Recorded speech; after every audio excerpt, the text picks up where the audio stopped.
square 16 sandy squiggles, there is a exaggerated pearl stitch pattern which I'm going to demonstrate now.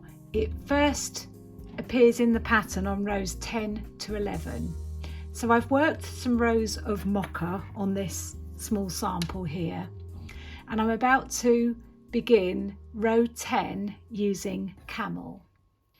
So we begin the row by purling the first stitch, and as always, to stop those stitches coming loose at the beginning of the row, I'm just going to knot the new end of camel with the mocha, which is staying in the work because we need it further on just after these next couple of rows.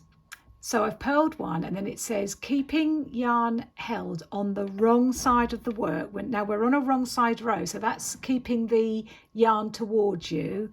You slip one purlwise and then increase purlwise into the next stitch, and this is being repeated all the way across the row.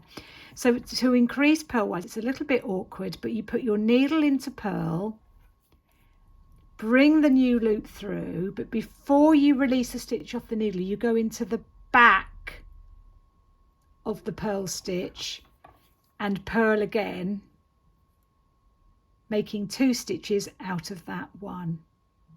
So it's slip one purlwise, increase purlwise all the way along this row. So you are going to end up with more stitches at the end of the row, but this will be reduced back again on the following row. Okay, so when we turn the work around, you'll see you've got alternate stitches which are mocha, with 2 stitches in between of camel, with 1 stitch of camel on each end at the beginning and the end of the row. Okay, so moving on to row 11, a right side row, begins with a purl. So again, I'm just going to join that in by working that first stitch and then tying the loose end here of camel to the short end of alabaster. Whoops, a little bit fiddly, but just to make sure that edge stitch is nice and secure and doesn't slip off the needle. Okay, so that's stitch 1.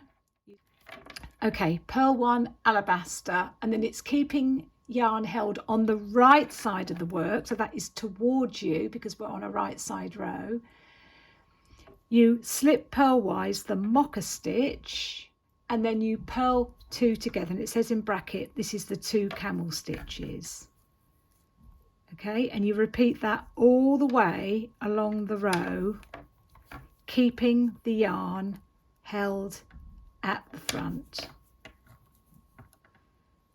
And by purling 2 stitches together, you are reducing all the stitches that you increased on row 10. We're returning to the original number of stitches.